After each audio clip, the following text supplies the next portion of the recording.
তারেক রহমানের চেষ্টাও ব্যর্থ। তারেক রহমান সর্বোচ্চ চেষ্টা করেও এখন পর্যন্ত সোফার ব্যর্থ হয়েছে। বিএনপির বিরুদ্ধে জামাত জিতে যাচ্ছে। কি ঘটছে দর্শক?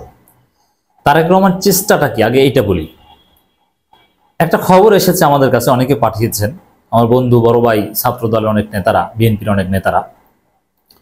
তারেক রহমান ইদানিং যে রাগ দেখাচ্ছেন, নেতাকর্মীদের যেভাবে শাসন করার চেষ্টা করছেন, এরকম রুদ্রমূর্তি গত 15 বছরে তারেক রহমানের কেউ দেখেনি। তারেক রহমান খুব উত্তেজিত এখন। কেন উত্তেজিত? কেন এত চেষ্টা করছেন? দলকে নিয়ন্ত্রণ করার চেষ্টা করছেন। বিএনপি নেতাকর্মীদের যে বেপরোয়া আচরণ, এক নেতা আরেক নেতাকে হত্যা, আধিপত্য বিস্তারকে কেন্দ্র করে যুবলীগ নেতা হত্যা, অমুক নেতা হত্যা, তমুক নেতা হত্যা, বিএনপির দুই গ্রুপের, এগুলো বন্ধ করার চেষ্টা করছেন। চাঁদাবাজি বন্ধ করার চেষ্টা করছেন, লুটপাট দখলদারিত্ব বন্ধ করার চেষ্টা করছেন, বহিষ্কার করছেন, জিরো টলারেন্স। কিন্তু কোনো কাজ হচ্ছে না, বিএনপি থামছে না। তো বিএনপির যে না থামা, বিএনপির যে চাঁদাবাজি, লুটপাট, সবচেয়ে বড় বিষয় আওয়ামী লীগ যেটা করেছিল, আধিপত্য বিস্তারকে কেন্দ্র করে এক গ্রুপ আর এক গ্রুপকে হত্যা করা, এটা বিএনপির রাজনীতিতে প্রতিদিনের এখন নিত্য নৈমিত্তিক ঘটনা। আপনি যদি গত এক সপ্তাহের খবর দেখেন, প্রায় দিনই আপনি দেখবেন যে বিএনপির দুই গ্রুপের সংঘর্ষে নিহত এক। আপনি খোঁজ খবর রাখেন, বিএনপিতে এটা ঘটছে। তো এতে কি হচ্ছে? এতে বিএনপির বিরুদ্ধে জামাত জিতে যাচ্ছে। এভাবে যদি চলতে থাকে, জনগণ জামাতকে বিএনপির বিকল্প হিসেবে দেখতে চাইবে।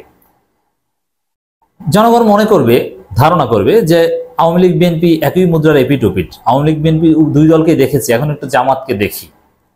তো এইভাবেই কিন্তু বিএনপির এই ধরনের কার্যক্রম যত চলতে থাকবে, আধিপত্য বিস্তার, নিজেদের মধ্যে সংঘর্ষে নিহত ইত্যাদি ইত্যাদি, জামাত তত এগিয়ে যাচ্ছে, বিএনপির বিরুদ্ধে জামাত তত জিতে যাচ্ছে। তবে এই জিতে যাওয়া মানে আমি বলছি না যে ভোটে জিতে যাবেই।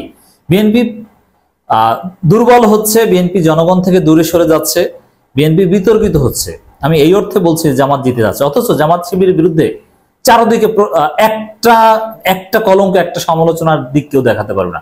চারদিকে প্রশংসার প্রশংসা, আর বিএনপির বিরুদ্ধে চারদিকে সমালোচনার সমালোচনা। বিএনপি ত্রাণ দিয়েছে ভালো অঙ্কের টাকার, কিন্তু সেই ত্রাণ ঠিক মতো জনগণের কাছে পৌঁছেছে না নেতারা খেয়ে ফেলেছেন এটা নিশ্চিত না। এটা নিয়ে তেমন আলোচনা নেই, কিন্তু জামাত যা দিয়েছে এটা নিয়ে আলোচনা। এর মানে জামাত এখন প্রশংসিত আর বিএনপি এখন সমালোচিত। দর্শক, কি ঘটছে দেখেন, এটা ছোটখাটো নয়, ইটস ভেরি লার্জ স্টোরি, অনেক বড় ঘটনা, এর অনেক তাৎপর্য রয়েছে। মধ্যরাতে এস আলমের 14টি গাড়ি, বিলাসবহুল গাড়ি স্বর্ণের অভিযোগ বিএনপি নেতার বিরুদ্ধে। যে এস আলম বাংলাদেশের ব্যাংক খাতকে ফোকলা করে দিয়েছে, বাংলাদেশের অর্থনীতিকে খেয়ে দিয়েছে, বিপুল পরিমাণ অর্থ পাচার করেছে। যে এস আলম আওয়ামী লীগের ফেসিবাদের অন্যতম দোসর, কে নির্যাতন করেছে এস আলম জনগণের উপর, বিএনপি জামাতের উপর। এমনকি অনেক গোপন কথাই বলবো, ইসলামী ব্যাংকের যে দখলদারিত্ব, ইসলামী ব্যাংকের ইন্টারনাল বিভিন্ন বিষয় নিয়ে কথা বলার জন্য আমাকেও এস আলম গ্রুপ পুলিশ দিয়ে ধরানোর চেষ্টা করেছিল, কিন্তু আমাকে তো আর দেশে পাওয়া যায়নি। একটা কথা বলে রাখলাম, আর অনেক কিছু বলবো যে আমার সাথে কি করার চেষ্টা করেছিল হাসিনা সরকার। এস আলম গ্রুপ খুব ভয়ানক, ইসলামী ব্যাংকে চাকরি করে, তাদেরকে পুলিশ দিয়ে ধরিয়েছিল গুলশান বনানীতে বিভিন্ন জায়গায়। এস আলম গ্রুপ মানে এরা ভয়ানক ফেসিবাদী। সবাই জানে যে এস আলম কি, বসুন্ধরা কি, সবাই জানে। সবার ক্ষোভ এখন এস আলমের দিকে।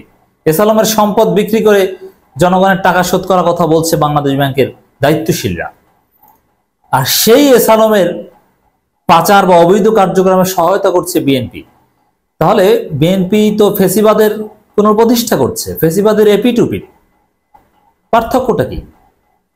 এটা ক্ষমার যোগ্য নয় যে টাকার বিনিময়ে বিএনপি যে কোনো আওয়ামী খুনিকে টাকা পেলে বিএনপি নেতারা মনে হয় শেখ হাসিনাকেও নিরাপদ আশ্রয় দিবে। বিষয়টা কি এরকম না? আমরা তো সেটাই দেখতে পাচ্ছি। চট্টগ্রামে এস আলম গ্রুপের চেয়ারম্যান সাইফুল আলম মাসুদ ও তার পরিবারের সদস্যদের ব্যবহৃত 14টি বিলাসবহুল গাড়ি বিএনপি নেতাদের পাহারায় সরিয়ে নেওয়া হয়েছে বলে অভিযোগ উঠছে। এরই মধ্যে এ সম্পর্কিত একটি ভিডিও সামাজিক যোগাযোগ মাধ্যমে ভাইরাল আছে। ভিডিও ভাইরাল না হলে তো একেবারেই জায়গা মতো অস্বীকার করতো। একটা তথ্য আপনাদেরকে দিই যেটা অনেকে জানেন না। হাসিনা পালানোর পর এস আলম গ্রুপ সর্বপ্রথম ফোন দিয়েছে তারেক রহমানকে, বলেছে যে ইসলামী ব্যাংক সহ অন্য ব্যাংকগুলো আপনারা দখল নিন। কারণ এস আলম জানে যে বিএনপির লোকজনকে টাকা পয়সা দিলে, যদি তারেক রহমানকে ম্যানেজ করতে পারেনি, উই রেসপেক্ট তারেক রহমান চেষ্টা করছেন দলের এই দুর্বৃত্তগুলোকে সরিয়ে দিতে, কিন্তু পারছে না, ব্যর্থ হচ্ছে। তারেক রহমান চেষ্টাকে আমরা স্বাগত জানাই, তারেক রহমান চেষ্টার পক্ষে আছি আমি। এসালম গ্রুপ জানে যে বিএনপি নেতাদের টাকা দিয়ে কেনা যাবে, তাদেরকে কিছু সুযোগ সুবিধা দিলে এই 14টি গাড়ি বা এরকম অনেক কিছু সরানো যাবে, তাদের মাধ্যমে নিরাপত্তা পাওয়া যাবে। এই কারণে তাদের কাছে ধরনা দিয়েছে, বুঝতে পেরেছেন? তো এটা জনগণ দেখছে, পত্রিকা আসছে, ভিডিও ভাইরাল হচ্ছে। অতএব আওয়ামী লীগ বিএনপিকে এখন মুদ্রার এপিড ওপিড মনে করছে এবং আওয়ামী লীগকে পুনর্বাসনকারী হিসেবে মনে করে জনগণ বিএনপি থেকে মুখ ফিরিয়ে নিয়ে জামাতকে বিকল্প হিসেবে ধরতে বাধ্য হবে। কারণ বিএনপির বিকল্প তো আর আওয়ামী লীগ না, বিকল্প হলে জামাতেই হতে হবে। আর জামাত এখন ইতিবাচক একটা চমৎকার ইমেজ জাতির সামনে দাঁড় করাতে পারছে। গত 29 আগস্ট রাত 12টার দিকে কালুরঘাট শিল্প এলাকায় বিসিক মির গ্রুপের মালিকানাধীন একটি ওয়্যার হাউস থেকে বিলাসবহুল দামি গাড়িগুলো সরিয়ে নেওয়া হয়। এর আগে গত বৃহস্পতিবার বাংলাদেশ ব্যাংকের গভর্নর ঘোষণা দেন যে এসালম গ্রুপের মালিকানাধীন জমি ও সম্পদ কেউ যেন না কেনেন। যেখানে এই রাষ্ট্র কার্যত এসালমের বিরুদ্ধে যুদ্ধ ঘোষণা করেছে, সেখানে বিএনপির গুরুত্বপূর্ণ নেতারা এসালমকে সহযোগিতা করছে গাড়ি সরিয়ে নিতে, দামি সম্পত্তি সরিয়ে নিতে, যেগুলো বিক্রি করবে এই সরকার ভবিষ্যতে। এ ঘোষণা পরেই ওই দিন রাতে কালুরঘাট শিল্প এলাকায় একটি ওয়্যার হাউস থেকে একে একে সরিয়ে নেওয়া হয় বিলাসবহুল গাড়িগুলো। এসব গাড়িগুলোর মধ্যে রয়েছে BMW, মার্সিডিজ, ওডি, পোর্শে ও রেঞ্জ রোভার ইত্যাদি, পৃথিবীর সবচেয়ে বিলাসবহুল গাড়িগুলো। ভাইরাল ভিডিও থেকে জানা গেছে বৃহস্পতিবার রাতের দিকে কালুরঘাট শিল্প এলাকায় বিসিক মির গ্রুপের মালিকানাধীন একটি ওয়্যার হাউস থেকে বিলাসবহুল দামি গাড়িগুলো সরিয়ে নেওয়া হয়। চট্টগ্রাম দক্ষিণ জেলা বিএনপির যুগ্ম আহ্বায়ক এনামুল হক এনাম, পটিয়া উপজেলা যুবদলের সদস্য সচিব ওহিদুল আলম চৌধুরী পিবলু এবং চট্টগ্রাম দক্ষিণ জেলা ছাত্রদলের যুগ্ম আহ্বায়ক শেখ মোহাম্মদ হোসেন নয়ন গাড়িগুলো সরিয়ে নেওয়ার সময় তদারকি করেন। একসঙ্গে চট্টগ্রাম দক্ষিণ জেলা বিএনপির আহ্বায়ক আবু সুফিয়ানের গাড়ির চালক মনসুর এসালমের গাড়িগুলো ওয়্যার হাউস থেকে বের করার বিষয়টি তদারকি করেন। এর মানে ভাগ বাটোয়ারা করে খাবে, বুঝতে পারছেন বিএনপির চরিত্র? তাহলে আপনারা কিসের পরিবর্তন চান? এই বিএনপির মাধ্যমে কি পরিবর্তন হবে? অতএব আপনাদের সামনে বিকল্প জামাত। বিলাসবহুল গাড়িগুলো ওয়্যার হাউস থেকে বের হওয়ার পরেই বিএনপি নেতা এনাম সহ অন্যান্যরা ওই এলাকা থেকে সরে যান বলে জানিয়েছেন স্থানীয়রা। এমন পরিস্থিতিতে এসালম গ্রুপের চেয়ারম্যান ও তার স্বজনদের ব্যবহৃত গাড়িগুলো সরিয়ে নেওয়ার কাজে বিএনপি শীর্ষ নেতাদের সশরীরে উপস্থিত থাকার বিষয়টি নিয়ে চারদিকে শোরগোল উঠছে। এতে যে বিএনপির কি ক্ষতি হচ্ছে আপনারা কল্পনাও করতে পারেনি। আর জামাতের বিরুদ্ধে খোঁচা দেন মির্জা ফখরুল, আপনার লোক সামলান আপনি, জামাতের কথার উত্তর আপনার দেওয়ার দরকার নেই, সেই সময় আসেনি, সেই যোগ্যতা আপনারা অর্জন করতে পারেননি। জানা যায় গত 5 আগস্ট রাতে নগরের নাসিরাবাদ আবাসিক এলাকা থেকে গাড়িগুলো সরিয়ে কর্ণফুলী উপজেলার ময়জবেটক এলাকা এসালম গ্রুপের মালিকানাধীন একটি ওয়্যার হাউসে রাখা হয়। নিরাপত্তার স্বার্থে বৃহস্পতিবার রাতে দামি গাড়িগুলো ওয়্যার হাউস থেকে সরিয়ে অন্যত্র রাখার ব্যবস্থা করা হয়েছে।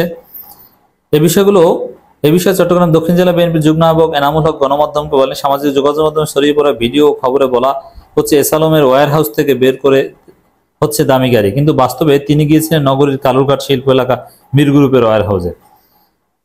যাই এখন এটা তো আর ইনিয়ে বিনিয়ে অস্বীকার করার চেষ্টা করবেন, কিন্তু একেবারে দিবালোকের ন্যায় প্রমাণিত ঘটনা, এটা নিয়ে প্রশ্ন তোলার কোনো সুযোগ নেই। আত্মীয়তার সম্পর্ক আছে, সে আত্মীয়তার সম্পর্কের জের ধরেও নাকি এই কাজ করছে।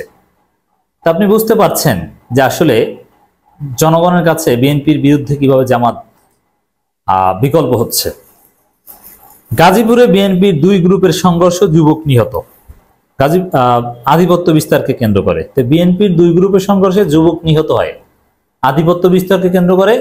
ভোট বা ক্ষমতা আসার কোনো খবর নাই তার আগেই, তাহলে ক্ষমতা আসলে কি করবে? জনগণ কি এটা কল্পনা করছে না? বুঝতে পারছেন যে বিএনপির কি অবস্থা দর্শক।